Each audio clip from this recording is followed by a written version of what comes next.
Et puis l'invité du Journal de l'Afrique, Jean Ping, leader de l'opposition gabonaise, candidat malheureux à la présidentielle, mais qui conteste toujours la victoire d'Ali Bongo. Jean Ping, en tournée en Europe, aux États-Unis, nous dira quels sont ses projets pour son pays. 3 mois après la présidentielle au Gabon et la victoire d'Ali Bongo, l'opposition continue à faire entendre sa voix. Jean Ping, leader de l'opposition, ancien président de la Commission de l'Union africaine et candidat malheureux à la présidentielle, est notre invité ce soir. Bonsoir Jean Ping. Bonsoir Madame Simone. Alors vous êtes en tournée actuellement à travers l'Europe, mais également aux États-Unis. Vous continuez à contester la victoire d'Ali Bongo, mais est-ce que vous n'avez pas l'impression d'être lâché petit à petit par la communauté internationale ? Avant de répondre à votre question, je voudrais préciser que le candidat malheureux qui n'a pas gagné les élections, c'est Ali. Et c'est moi qui ai gagné les élections. Vous le savez, le monde entier le sait. Toutes les institutions gabonaises ont annoncé, proclamé la victoire d'Ali Bongo pour le Gabon. Ali Bongo est bien le président élu. Je ne suis pas surpris de ce que c'est, mais vous savez vous-même que la réalité est tout autre. Je tenais simplement à le préciser. Donc vous continuez à contester la victoire d'Ali Bongo, mais quelle arme avez-vous? On a l'impression que la communauté internationale, qui avait été très ferme dans un premier temps, vous lâche petit à petit. Bien, c'est l'un des problèmes que nous sommes venus examiner ici sur place en Europe, à l'Union européenne, à Bruxelles et aux États-Unis. Je le répète à nouveau, tout le monde connaît les résultats.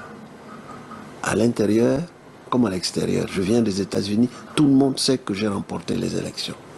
Mais que la proclamation faite par le gouvernement a présenté tout à fait l'inverse.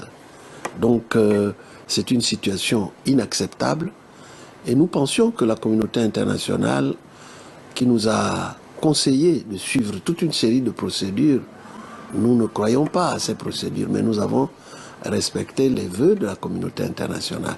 C'est maintenant à la communauté internationale de prendre ses responsabilités. Parce que c'est très important que l'on prenne les responsabilités après avoir conduit les Gabonais dans une direction que nous savions être une direction erronée. Ça veut dire quoi prendre ses responsabilités? Parce que pour parler de la France notamment, on avait entendu des propos assez fermes de François Hollande par exemple, mais on voit que petit à petit il y a eu quelques reculades, le Premier ministre notamment qui a salué la victoire d'Ali Bongo. Est-ce que vous n'avez pas l'impression que cette communauté internationale n'ira jamais plus loin que là où elle a été? C'est ce que nous déplorons par rapport à ceux qui se sont exprimés. Vous avez mentionné leur nom. Nous déplorons ça. Mais nous avons été à l'Union européenne. Nous savons que le rapport de l'Union européenne sera un rapport qui dira les choses. Avec des termes diplomatiques. Pour le 7 décembre, on attend ce rapport pour le 7 décembre. Qu'est-ce que vous en attendez de ce rapport? Beaucoup. Nous avons de l'espoir par rapport à ce rapport, alors qu'Ali le craint. Et c'est pour ça qu'il diffère de plus en plus l'apparition du rapport. Mais alors il y a un pré-rapport de l'Union africaine très critique et qui met en doute les résultats de la présidentielle qui a été dévoilé par Radio France Internationale récemment. Quelle a été votre réaction? Ce rapport finalement n'a jamais été publié. Quelle a été votre réaction? Bon, d'abord la réaction est une réaction agréable, une surprise agréable. Jamais l'Union européenne, vous savez que j'ai été président de la Commission de l'Union africaine, jamais l'Union africaine n'était allée aussi loin dans l'analyse des résultats. Donc, mais finalement, ce rapport n'a jamais été publié. Oui, mais c'est connu.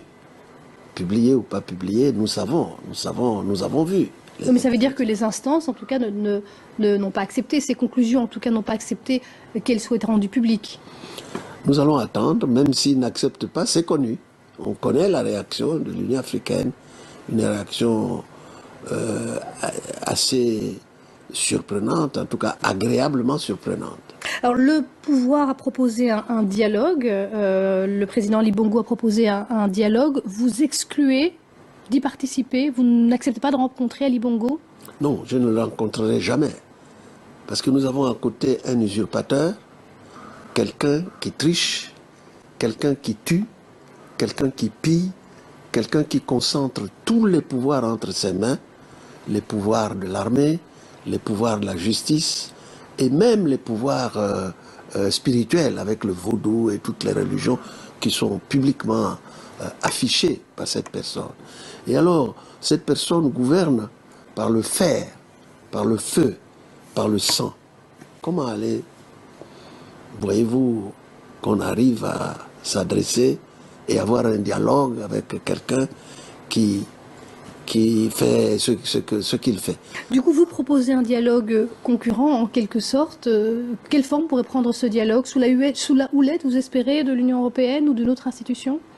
Non, nous préconisons d'abord, lorsque nous serons installés au pouvoir, nous préconisons un véritable dialogue organisé par nous, qui inclura toutes les parties et qui sera la base de la fondation de la Nouvelle République, de la Seconde République, qui posera les bases d'une véritable démocratie. Juste un seul mot, on n'a plus le temps. Vous participerez aux législatives prévues le mois prochain? Nous sommes en train d'en débattre entre nous. Il y en a qui sont pour, il y en a qui sont contre. Vous êtes pour? Nous verrons ça. À la suite des débats que nous allons organiser, je pense que beaucoup penchent pour la participation à ce dialogue. Merci beaucoup à ces élections législatives. Merci beaucoup, Jean Ping, d'avoir été notre invité dans le Journal de l'Afrique. Et merci à vous de l'avoir suivi. Restez sur France 24, l'info continue. Accepter qu'elle soit rendue publique. Nous allons attendre, même s'ils n'acceptent pas, c'est connu. On connaît la réaction de l'Union africaine, une réaction assez surprenante, en tout cas agréablement surprenante. Alors le pouvoir a proposé un dialogue, le président Ali Bongo a proposé un dialogue. Vous excluez d'y participer? Vous n'acceptez pas de rencontrer Ali Bongo? Non, je ne le rencontrerai jamais. Parce que nous avons à côté un usurpateur, quelqu'un qui triche, quelqu'un qui tue, quelqu'un qui pille, quelqu'un qui concentre tous les pouvoirs entre ses mains, les pouvoirs de l'armée, les pouvoirs de la justice, et même les pouvoirs spirituels avec le vaudou et toutes les religions qui sont publiquement affichées par cette personne. Et alors, cette personne gouverne par le fer, par le feu, par le sang. Comment aller? La victoire d'Ali Bongo pour le Gabon, Ali Bongo est bien le président élu. Je ne suis pas surpris de ce que c'est, mais vous savez vous-même que la réalité est tout autre. Je tenais simplement à le préciser. Donc vous continuez à contester la victoire d'Ali Bongo, mais quelle arme avez-vous? On a l'impression que la communauté internationale, qui avait été très ferme dans un premier temps, vous lâche petit à petit. Bien, c'est l'un des problèmes que nous sommes venus examiner ici sur place en Europe, à l'Union européenne, à Bruxelles et aux États-Unis. Je le répète à nouveau, tout le monde connaît les résultats. À l'intérieur comme à l'extérieur. Je viens des États-Unis, tout le monde sait que j'ai remporté les élections. Mais que la proclamation faite par le gouvernement a présenté tout à fait l'inverse.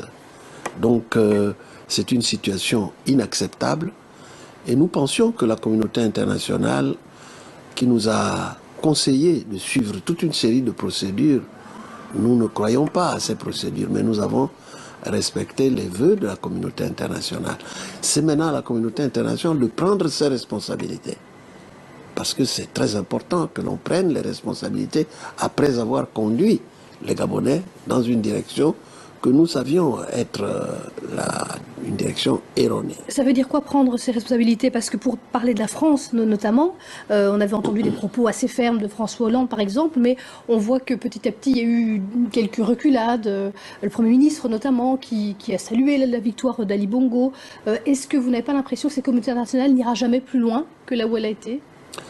C'est ce que nous déplorons par rapport à ceux qui se sont exprimés. Vous avez mentionné leur nom.